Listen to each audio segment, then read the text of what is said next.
आप अगर हमारे वीडियोस लाइन से देखना चाहते हैं तो हर वीडियो के डिस्क्रिप्शन बॉक्स में जाकर के आप 11th और 12th क्लास के सीरियल वाइज वहाँ पर हर एक वीडियो की टॉपिक की लिंक दी हुई है, तो आप उस लिंक पर जाकर क्लिक करें तो आपको सारे वीडियो सीरियल वाइज मिल जाएंगे। तो इस प्रकार से आप आसानी से हमारे वीडियो को देख सकते हैं। चलिए फ्रेंड्स, आज के इस वीडियो में हम कुछ और न्यूमेरिकल क्वेश्चन देखेंगे। पहला क्वेश्चन है 12.35 ग्राम कॉपर कार्बोनेट को गर्म करने पर प्राप्त कॉपर ऑक्साइड का द्रव्यमान कितना होगा और कॉपर का परमाणु द्रव्यमान यहाँ पर कितना दिया हुआ है 63.5। ठीक है, अब ये क्वेश्चन दिया हुआ है, इसमें आपको दिया हुआ है क्या निकालना है कि 12.35 ग्राम कॉपर कार्बोनेट को गर्म करेंगे तो उसको गर्म करेंगे तो जो कॉपर ऑक्साइड प्राप्त होगा उसका द्रव्यमान कितना होगा। ठीक है, मास निकालना है कॉपर ऑक्साइड का। सबसे पहले इसको सोल्व करने के लिए अपने को एक इसमें जो बोला गया है उसकी एक रासायनिक समीकरण बनाएंगे। कॉपर कार्बोनेट को गर्म कर रहे हैं तो उसका फॉर्मूला क्या था CuCO3। इसको गर्म कर रहे हैं, डेल का साइन लगा हुआ है, मतलब इसका मतलब था गर्म करें। तो क्या बन रहा है, कॉपर ऑक्साइड बन रहा है, तो कॉपर ऑक्साइड प्लस Cu। ठीक है, चल इसके बाद क्या करेंगे, अब इसको बैलेंस नहीं किया है समीकरण को, लेकिन अपना काम इस रासायनिक समीकरण से हो जाएगा। देखिए, अब कॉपर कार्बोनेट का भार निकालेंगे तो हर एक तत्व का भार कितना, कॉपर का भार तो 63.5 प्लस कार्बन का 12 प्लस एक ऑक्सीजन। चल अब एक ऑक्सीजन का 16 होता है, तो 3 ऑक्सीजन है तो 16 × 3 48 हो जाएगा। ठीक है, कॉपर कार्बोनेट का भार सभी तत्वों के भार का उसके अणुओं की संख्या से गुणा करके निकाल लेते हैं तो कितना आ रहा है कॉपर कार्बोनेट का भार 123.5 ग्राम। और इधर कॉपर ऑक्साइड का एक कॉपर कितना 63.5 प्लस एक ऑक्सीजन का होता है 16। ठीक है, टोटल कितना है 79.5 ग्राम। ठीक है, इसका मतलब क्या हुआ कि 123.5 ग्राम कॉपर कार्बोनेट को गर्म करने पर कितना कॉपर ऑक्साइड प्राप्त होता है 79.5 ग्राम। ठीक है, तो 1 ग्राम कॉपर कार्बोनेट को गर्म करने पर कितना कॉपर प्राप्त होगा,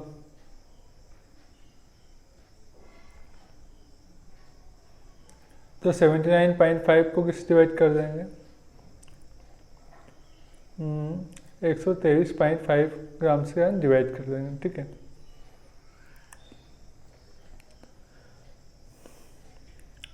अब आगे क्या करेंगे, देखो आपको निकालना क्या है 12.35 ग्राम कॉपर कार्बोनेट को गर्म करने पर कितना % कॉपर ऑक्साइड का द्रव्यमान प्राप्त होगा।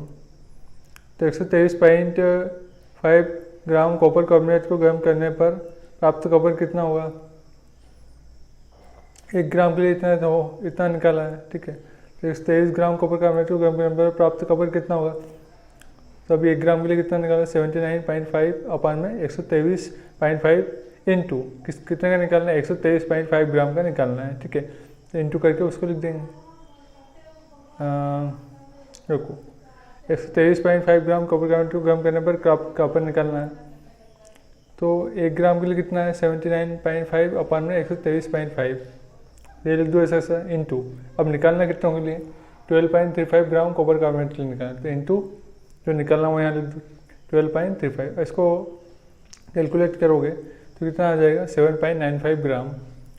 मतलब कहने का मतलब ये है कि 12.35 कॉपर कार्बोनेट को गर्म करेंगे तो कितना कॉपर ऑक्साइड प्राप्त होगा, कितना होगा 7.95 ग्राम। ठीक है, इस तरह से आप क्वेश्चन सॉल्व कर सकते हैं। अगला क्वेश्चन देखते हैं। क्वेश्चन है 200 किलोग्राम 95% शुद्ध चूने का पत्थर। चूने का पत्थर का फॉर्मूला क्या था, कैल्शियम कार्बोनेट CaCO3 को गर्म करने में प्राप्त चूना मतलब कैल्शियम ऑक्साइड का भार क्या करना है। ठीक है, ये क्वेश्चन है। फर्स्ट स्टेप में क्या करेंगे, इस शुद्ध चूने के पत्थर का भार की गणना करना है। तो 100 किलोग्राम 95% शुद्ध चूने का पत्थर को गर्म कर रहे हैं। ठीक है, तो 100 किलो, यहाँ पर 200 किलोग्राम का दिया हुआ है, 95% चूने का पत्थर गर्म करना। तो देखो यहाँ पर क्या करेंगे कि 100 किलोग्राम कैल्शियम कार्बोनेट में शुद्ध पदार्थ कितना है। तो मान लेते हैं अपन 100 किलोग्राम जो कैल्शियम कार्बोनेट चूने का पत्थर है उसमें शुद्ध पदार्थ कितना है, 95% ही है, ठीक है। तो 100 किलोग्राम कैल्शियम कार्बोनेट में शुद्ध पदार्थ कितना हो जाएगा, 95 ग्राम, ठीक है। अब आपको निकालना क्या है, 200 किलोग्राम कैल्शियम कार्बोनेट में शुद्ध पदार्थ निकालना है।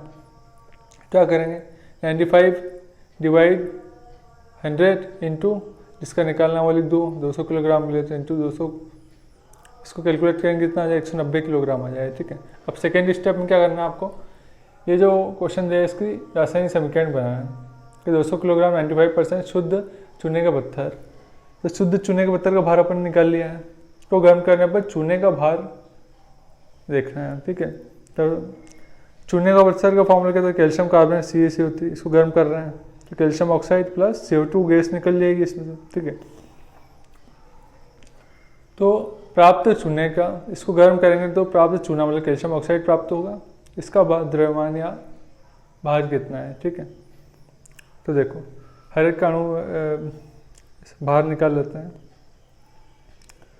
कैल्शियम कितना था 40 प्लस एक कार्बन कितना था 12 प्लस एक ऑक्सीजन पे 16 होता है, तो 3 ऑक्सीजन कितना हुआ 16 इंटू 3 मतलब 48, ठीक है। सबको जोड़ दो कितना आ जाएगा 100 किलोग्राम, ठीक है। ये कैल्शियम कार्बोनेट का भार हो गया। अब कैल्शियम ऑक्साइड को निकालना, तो कैल्शियम कितना था 40 प्लस एक ऑक्सीजन कितना था 16, टोटल कितना है 56 किलोग्राम, ठीक है। अब यहाँ से अपन क्या कर सकते हैं आगे कि 100 किलोग्राम कैल्शियम कार्बोनेट को जो कैल्शियम कार्बोनेट है वो बनाता है कितना, कैल्शियम ऑक्साइड। इसको गर्म कर रहे हैं 100 किलोग्राम को, तो कितना कैल्शियम ऑक्साइड बना रहा है 56 किलोग्राम, ठीक है। तो इसी प्रकार से 1 किलोग्राम कैल्शियम कार्बोनेट को गर्म करेंगे तो कितना कैल्शियम ऑक्साइड बनाएगा, तो 56 अपान में क्या आ जाएगा 100। अब इसी प्रकार से अपन क्या निकालना है 199,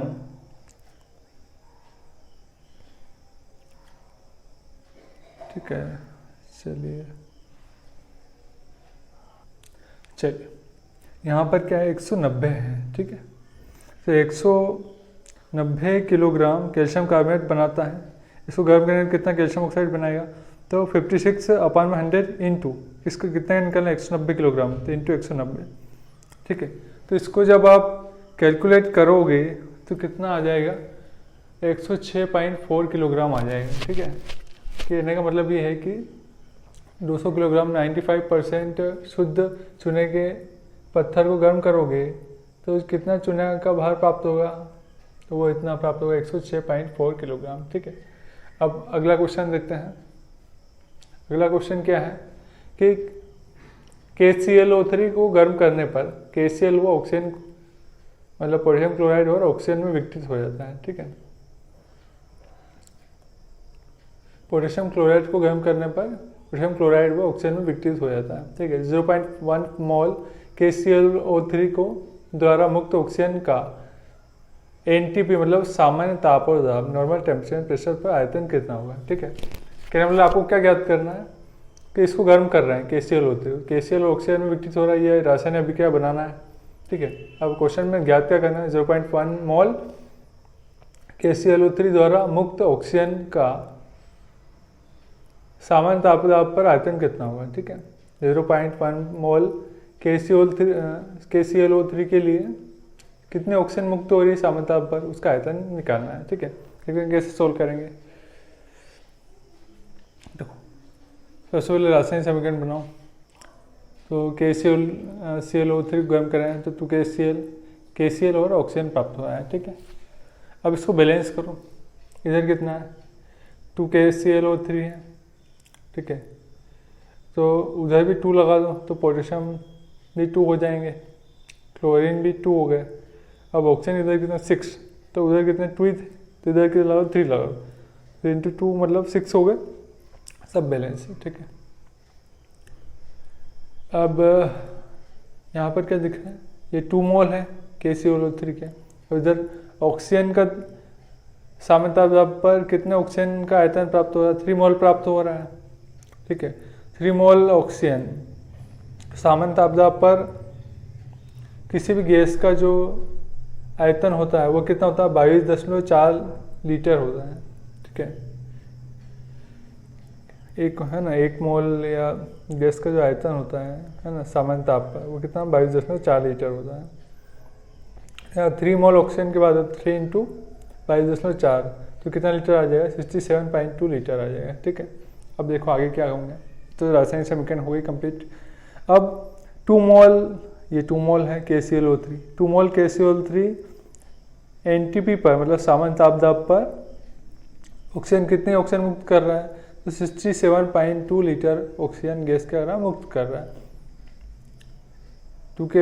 2 मोल KClO3 को गर्म कर रहे हैं सामान्य तापदाब पर, तो कितने ऑक्सीजन मुक्त हो रही है, 67.2 लीटर ऑक्सीजन मुक्त हो रही। ठीक है, तो इसी प्रकार से 1 मोल KClO3 सामान्य तापदाब NTP पर ऑक्सीजन मुक्त करे, कितने ऑक्सीजन मुक्त करेगा 1 मोल के लिए निकालेंगे तो 67.2 और अपन में क्या आ जाएगा 2 लीटर। ठीक है, अब अपन इसी प्रकार से 0.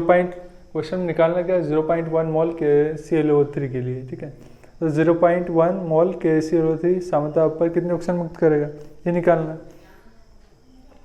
तो 67.2 अपन में 2 इंटू किसके लिए निकालना है, 0.1 मोल के लिए 0.1 मोल, ठीक है लीटर। इसको कैलकुलेट करोगे कितना आ जाएगा, 3.36 लीटर आ जाएगा। कहने का मतलब ये कि 0.1 मोल KClO3 को सामान्य तापदाब पर क्या करेंगे, गर्म करेंगे, तो कितने ऑक्सीजन मुक्त करेगा 3.36 लीटर। ठीक है, तो इस तरीके से आप इस क्वेश्चन को आसानी से सोल्व कर सकते हैं। ठीक है, ये आपको समझ में आ गया होगा। तो फ्रेंड्स, आज का ये वीडियो आपको कैसा लगा हमें कमेंट करके ज़रूर बताएं, और जिन्होंने अब तक इस चैनल को सब्सक्राइब नहीं किया है वो सबसे पहले इस चैनल को सब्सक्राइब कर लें, बेल आइकन का बटन प्रेस कर दें, और इस वीडियो को देखने के बाद ज़्यादा से ज़्यादा लाइक करें और अपने दोस्तों के साथ भी शेयर कर दें, और उन्हें भी बोलें कि लाइक और सब्सक्राइब करना ना भूलें। तो फ्रेंड्स, मिलते हैं नेक्स्ट वीडियो के अंदर, तब तक के लिए धन्यवाद, थैंक यू।